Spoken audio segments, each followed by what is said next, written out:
Today, we are going to take notes and investigate one of our nation's founding documents. It could be argued that this is one of the most important documents in our nation's history, and that is the Declaration of Independence. So, after the Boston Massacre, things were really heated in the colonies, and eventually we will learn about the first actual battle of the Revolutionary War. But at this point, what you need to know is the Revolutionary War is underway. It had just started, and so representatives from each of the 13 colonies decided to have Thomas Jefferson write the Declaration of Independence.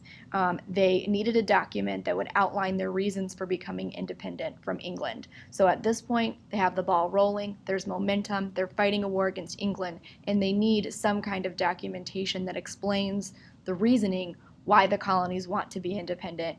It's kind of like a breakup letter to England. It's kind of saying, hey, thanks for everything that you've done for us, but we're done with you, and we want to be independent and on our own.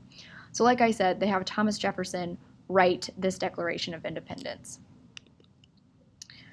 So on July 4th, 1776, Independence Day, the 13 representatives signed the Declaration, and the war was not over. It was continuing to be fought.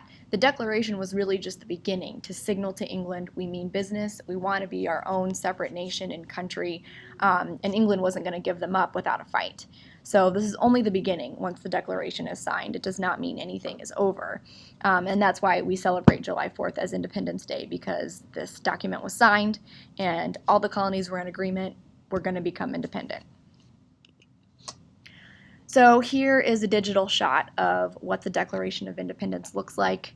You can see tiny, fancy writing and all of the delegates, all those representatives' signatures down at the bottom. You can see John Hancock's signature right here is big.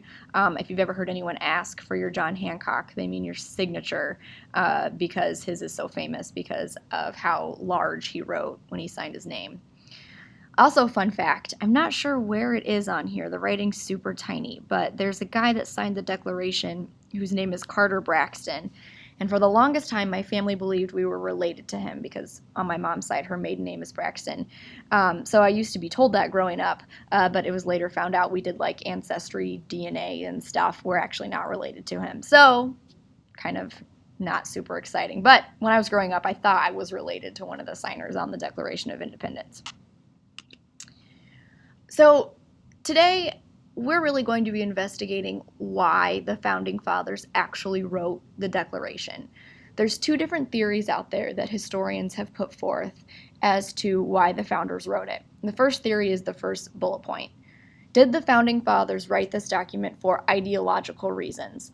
Meaning, did they truly believe in freedom and equality for everyone living in America? Did they truly feel that England wasn't providing them freedom and equality, and did they want everyone living in the colonies to have that freedom and equality by creating a new nation? That's one theory, one reason that's put forth by historians as to why the Founding Fathers wrote the Declaration.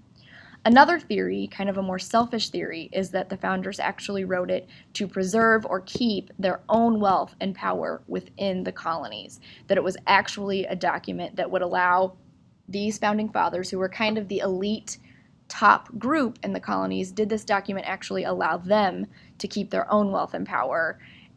And so is this theory more for selfish reasons, not for everyone should have freedom and equality? So I really want you to think back to the beginning of this unit when we read that Howard Zinn chapter reading about the Revolution. And he talks a lot about different classes of people, how there were the poor people, how there were the rich, wealthy people that were tied to England, but that there was also a growing middle class of wealthy people that did not have ties to England. That would be these Founding Fathers people.